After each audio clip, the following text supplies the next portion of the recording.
and has been taking steps towards better health and fitness ever since.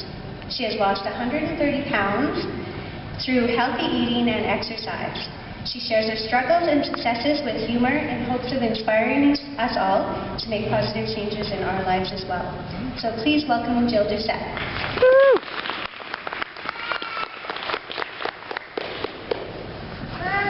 Thank you for the Interagency Committee for inviting me here today to share my story with all of you.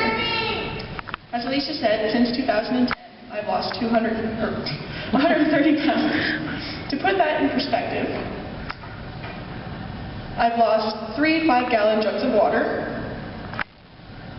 26 chihuahuas, and 23,582 pennies that don't exist anymore. And I've also lost the equivalent of my friend, coach, and inspiration, Coral McKee, who in this photo is sharing my pair of now too big pants. These changes haven't happened overnight. There are no quick fixes to a problem that took years to create. I didn't just wake up fat one day, so to expect a miracle to reverse it isn't realistic. But I'm here today to tell you that with small changes and a little hard work can come big results. I believe that every single person who struggles with weight has a story. Every pound and every inch tells a tale. It is almost always more than just being lazy, as so many people wrongfully assume. While some people may have a genetic predisposition to obesity, have hormonal imbalances that contribute to obesity, it is my experience that obesity can be a symptom of a much deeper emotional damage.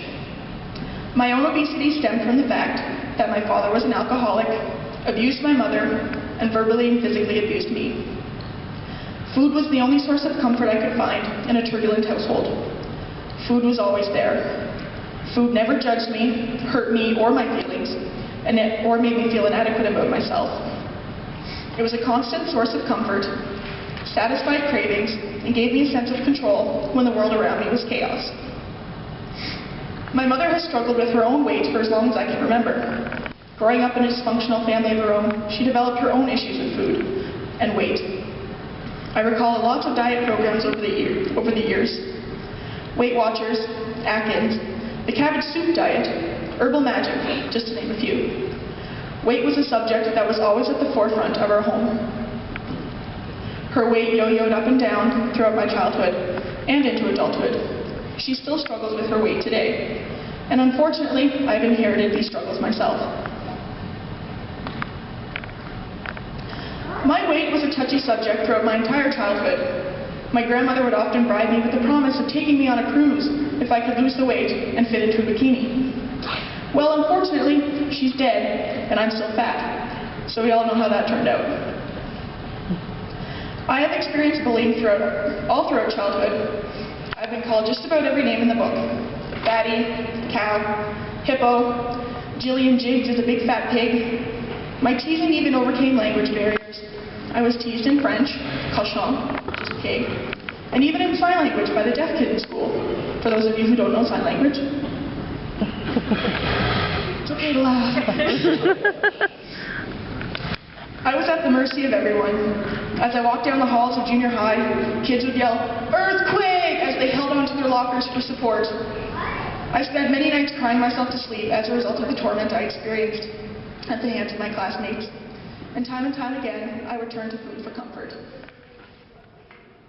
I never did have the nerve to use that line as a rebuttal to being teased. Hurling out one insult to deflect another wouldn't have helped much, but I appreciate my mom trying to make me feel better. I'm sure it was hard on her to see me so upset all the time. Another option was just to sit on them, but I've never been one for violence. My butt was not intended to be used as a weapon, only for peace and sitting. As the years went by, my weight increased and my self-esteem decreased. I struggled for years with depression and anxiety. Out of concern, my mother told me that if I didn't smarten up and lose the weight, I would have a heart attack by the time I was 25, and surely I would drop dead before I was 30. I was a ticking time bomb. Several attempts were made throughout my youth to lose the weight, but successes were short-lived. I lost 50 pounds on Atkins and gained it all back, plus more, once I resumed my old eating habits. I went away to university where I was terrified that the freshman 15, like the boogeyman, was going to find me. Oh, it did, and then some. I stepped inside on one finger. Unfortunately, all the times I frequented the cafeteria were evident on every inch of my waistline. I moved to Meadow Lake in 2004. I had a difficult time adjusting to life away from my family and friends. I struggled to find a place within the community, and once again, food became a source of comfort and entertainment, as I spent a lot of time alone. I gained, and I gained, and I gained. I was terrified of visiting back home, as I was humiliated at how large I had gotten, and as I had feared, my weight was brought up on more than one occasion when I arrived back to New Brunswick for a visit. In 2007, 6 years this past Thursday on November 14th, I lost my friend Jenna in an accident, and she was on her way from New Brunswick to Meadow Lake to come visit me. She made it as far as Borden, Saskatchewan, where her car was hit by a school bus and she was killed. Completely devastated, I ate because of the guilt. I ate to numb the pain. I ate to grieve, and my weight spiraled out of control. Some say you need to hit rock bottom before you can climb out. Unfortunately, I had to be escorted by the fire department while I was strapped to a spine board. I've always been a bit paranoid of breaking things due to my weight. Chairs, bikes. I was even scared to ride a horse because I was afraid I was going to break its legs. So it's almost fitting that my aha moment involved a set of stairs.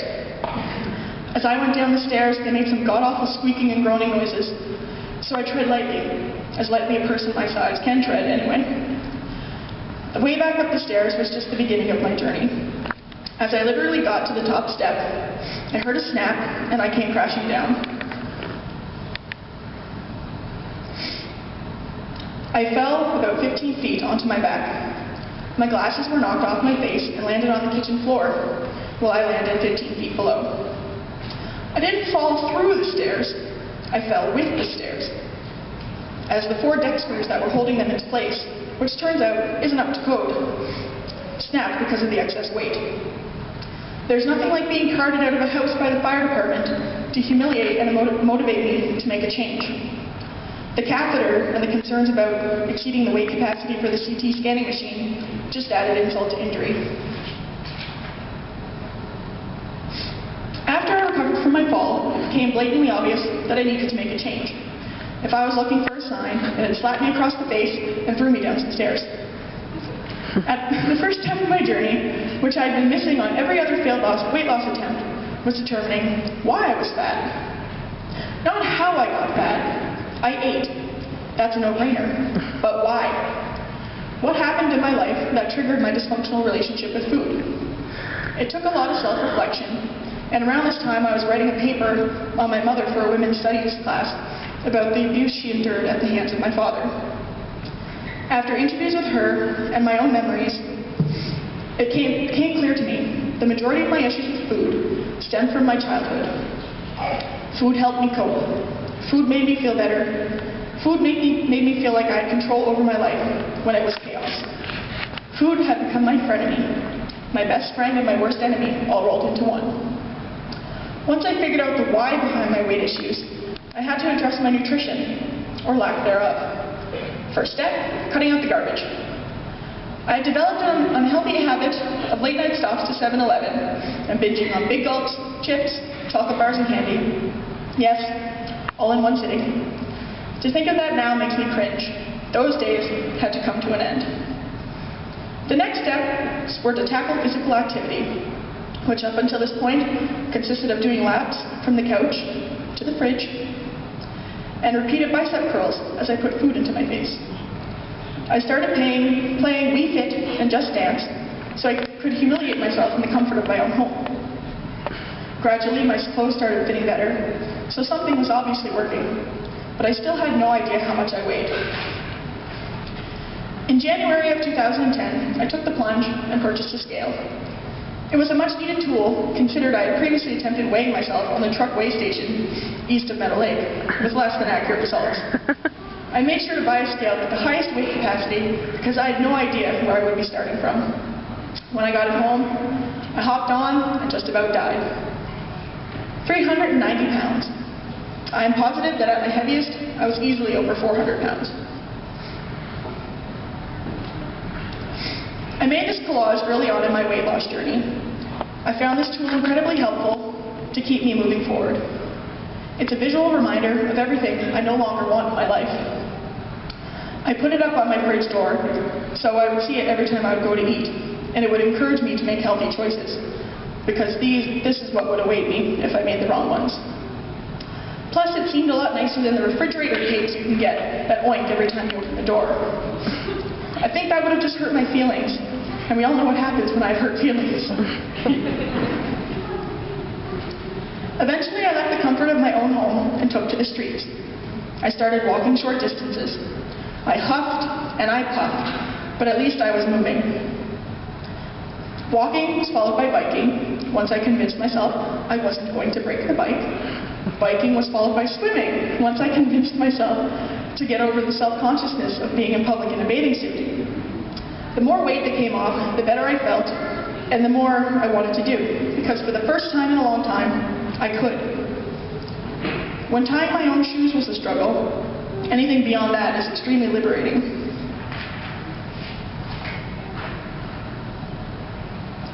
Zumba has played a huge part in my weight loss journey. It got me off the couch, out of the house, and shaping my booty towards a healthier me. I took my first class in 2010. It took me a lot of courage to walk through the doors of the gym and go to a class. I was reminded of something I'd said when my mother signed up for belly dancing years ago. I'm all belly, no dance. So the same rule applied for Zumba. I was so self-conscious and terrified that I would make a fool out of myself. But little did I know, that was the fun part. I danced my way out of my comfort zone, and just like that, I was in love. After a year of taking classes, and with some encouragement from some fantastic people who believed in me, I decided to become a certified Zumba instructor. I attended training in April 2011, and the rest is Zumba history.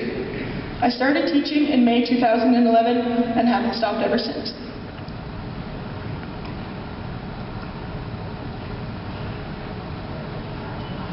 Another activity that has contributed to my weight loss journey is CrossFit. CrossFit is a multifunctional fitness program that involves weightlifting, gymnastics, and cardiovascular exercise. CrossFit consists of short, high-intensity exercises and is constantly varied. I began my CrossFit journey in August of 2011. I saw pictures and videos online and always thought, I could never do that. But when the opportunity to participate in CrossFit came up almost 2 years ago, I jumped on the chance. I would never know if I could or couldn't do it if I didn't at least try. So I took the plunge, and I've been hooked ever since. CrossFit pushes me both physically and mentally. I'm able to do things that I never thought possible. I see improvements in my endurance and abilities every day, and it encourages me to work even harder. And the thing that I love most about CrossFit is that it's for everyone, no matter age, size, mobility, or fitness abilities. There are people in wheelchairs doing CrossFit. There are grandmothers doing CrossFit. Even kids do CrossFit. It's hard to make excuses and say, I can't, when these people can. The WOD, or workout of the day, can be scaled up or down to fit anybody. The CrossFit community is so supportive, through a little healthy competition at times is always fun. We're all there to cheer each other on and help one another be the best that we can possibly be. I am acutely aware of the fact that I've put myself at risk for a host of diseases and ailments because of my excess weight. Every piece of junk that has passed through my lips has the ability to fuel disease. It is absolute insanity that I have allowed myself to get to this point, that I have put myself in such a high-risk category.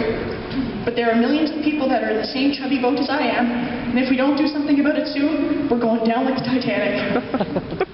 Here's just a small sampling of medical complications of obesity. It ranges from pulmonary disease, non-alcoholic fatty liver disease, gallbladder disease, gynecological abnormalities, osteoarthritis, skin, gout, cancer, and the list goes on. I'm in the process of taking responsibility for my poor food choices and righting my nutritional wrongs. Every day I'm fortunate to make choices. Do I want to nourish my body with whole, healthy foods? Or do I want to poison myself with processed, fake food? Today, the choice is simple. Though years ago, I would easily pass up vegetables for their deep-fried counterparts.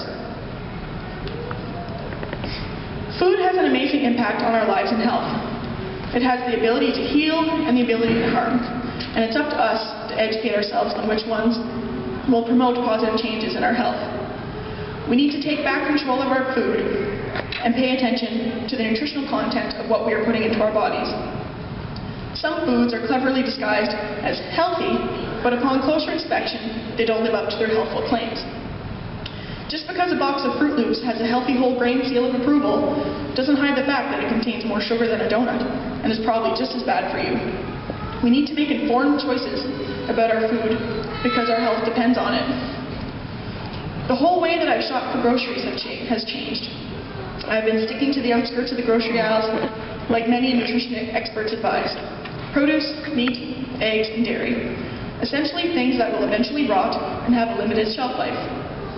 Can you imagine how small grocery stores would be if they only contained food that you should have? Eliminate rows upon rows of processed food, chips, cookies, pop, candy, you know, the good stuff. No, the bad stuff. The very bad stuff. Let's face it, some of the stuff sold in grocery stores can't even be considered food by any stretch of the imagination. Just a chemical mashup designed to tickle your taste buds and keep you coming back for more. Some of these foods could probably survive a nuclear explosion with the amount of preservatives and chemicals in them. If it doesn't go bad, then it's probably not good for you. But pseudo-food is there, filling the shelves. We eat it, and our waistlines expand, and we wonder why. We are so far removed from what food actually is, and we are paying the price. But it's not only us that are suffering the consequences of poor food choices. Today's youth are being handed down this warped view of what food is, not what it should be. I had to completely change the way I looked at food. My previous plan was a seafood diet. I would see food, and I would eat it. Absolutely no thought went into what I put in my mouth. It filled a void, scratched an itch, satisfied a craving. Calories, fat, carbohydrates, what are those? All I cared about was A, did it taste good? B, did it make me feel better? And C, can I have some more? It's inescapable. I need food to live. It runs my life.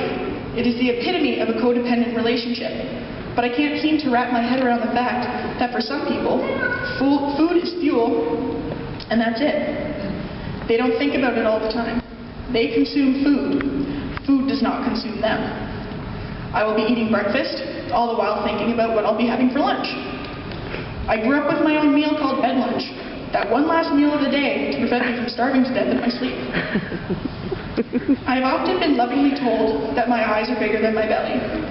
Just being in the presence of food, I had to have it. I would fill my plate to humiliating proportions and eat every last bite. Because it was there. I wasn't going to waste it. How many of us as kids have been told by our parents, "There are starving children in Africa, don't you dare waste your food"? Well, I didn't. You're welcome. We need to change the way we look at food. Once my physical activity increased, I had to learn that food equals fuel. If you put crappy fuel in, you're going to get crappy performance. Quality, nutritionally dense food, fresh and whole foods, can provide you with energy, keep you fuller longer, and make you look and feel better. Low quality, refined, processed convenience food, which is pretty much everything in the grocery store now, can slow you down, cause weight gain, skin problems, and make you feel like garbage. Though it tastes good now, it won't feel good later. But you don't have to give up everything. Any diet that forces you to give up everything is setting you up for failure. My experience has shown me that if I'm required to give up something, suddenly it's all I can think about. I obsess about it. And then when I finally get my chubby fingers on it, I go on an all-out binge. Because who knows when I'll ever get to have it again. I feel like a failure, and then just revert back to my old habits, and the dysfunctional cycle continues. I'm a strong advocate of everything in moderation. You can have your cake and eat it too. Just don't eat the whole cake. And maybe go for a walk afterwards. You can lose weight and get fit without depriving yourselves of food that you enjoy. You just need to find the balance between calories in and calories out. I'm slowly learning to let go of my dysfunctional relationship with food. It's a relationship 29 years in the making, so change has not happened overnight. As I'm discovering the why behind a lot of my food choices, I have become more in tune with my emotional eating. And when I do make not so great food choices, the gym is always there to catch me when I fall. It's easy to focus on and be completely discouraged by the number on the scale. How many times have I weighed myself, frowned at the number that flashed on the scale, stepped off, moved it to another part of the floor, got on, and still a different number, moved to another part of the floor, and on, and so on and so forth. Although for many years people assumed that being overweight and obese was an accurate barometer of one's health, it does not measure what's going on the inside. Cardiovascular health is extremely important at any size and can dramatically reduce your risk of disease. Even just a moderate increase in your physical activity can have positive health benefits. But don't forget to eat healthy as well. Food and exercise are the most important aspects to overall health. Not pills, not shakes, not wraps, not surgery. The old-fashioned diet and exercise is all you really need. There are other numbers that are more important than those on the scale. Cholesterol, blood, glucose, and blood pressure. These are all important markers to your overall health. Since I'm a visual learner, I thought that it would be interesting to compare lab results from the past couple of years. The results were not only startling, but incredibly validating. I'm doing something right. I went from a pre-diabetic with high cholesterol and borderline high blood pressure to lowering all of my levels into the normal range. I now have what I like to call the heart rate of an athlete. No medications, no surgeries, no quick fixes. Healthy eating and regular exercise has the ability to slow down or even reverse disease. It's easy to judge a book by its cover. When someone sees an obese person, they assume that they live a sedentary lifestyle with their butt firmly parked on the couch, munching out on Twinkies and guzzling cola. On the other end of the spectrum, one would see a skinny person and assume that they are extremely fit, healthy and active, running marathons, while eating carrots and drinking protein shakes. Multitasking at its finest. Well, in case you haven't learned, looks can be deceiving. On first meeting, a lot of people would assume that I'm a lazy slob. It's an honest mistake, since the majority of overweight people and obese people are painted with a big fat brush in the media. Obesity is seen as an epidemic. Numbers are on the rise. Recently, the American Medical Association defined obesity as a disease. Don't get too close to a fat person. I hear it's contagious. But contrary to popular belief, I am more active than people half my size. I teach Zumba, do CrossFit, swim, walk, hike, bike. I'd climb mountains if I had one. While I'm still considered obese by medical standards, what's going on the inside tells a much different story. Studies have shown that it's much easier to make a fat person fit than it is to make a fat person thin. It's the years of yo-yo dieting in the name of being skinny and beautiful that is leading to the majority of health problems today. We don't necessarily need to lose the weight.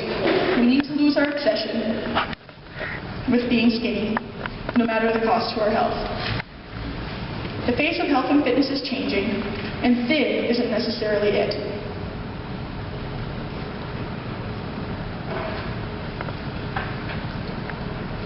While nutrition and exercise are crucial parts of the health and wellness, another integral piece of the wellness puzzle is self-image and self-esteem.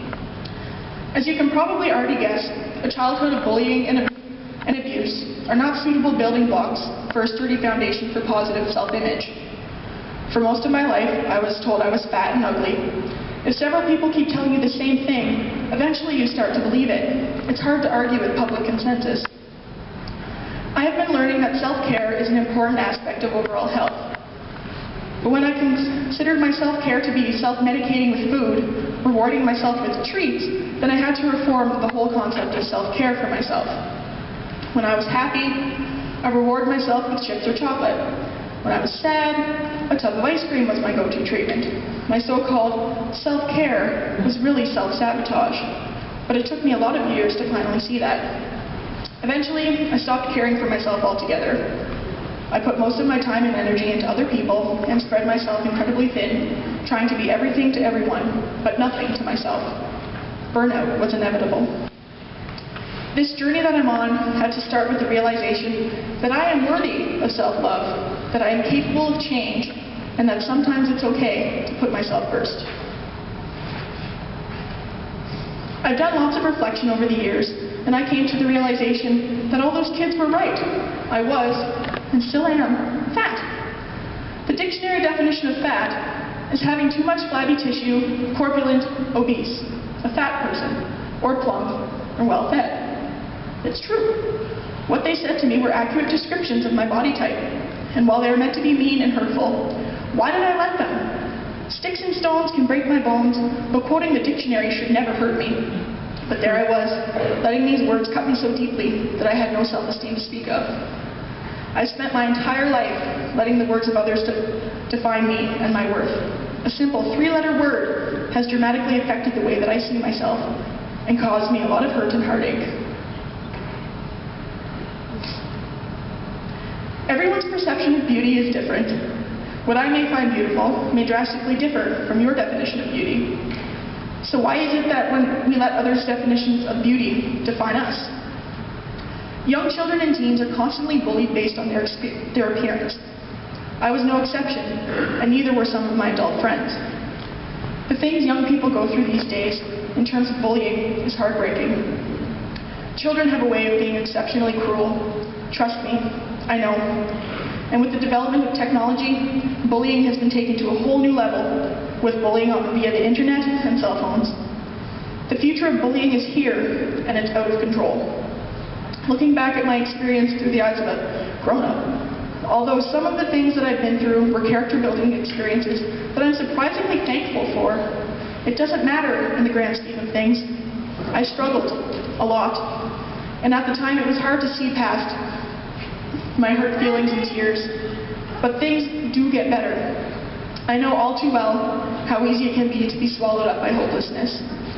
How many times do we wake up to another news report of bullying-induced teen suicide?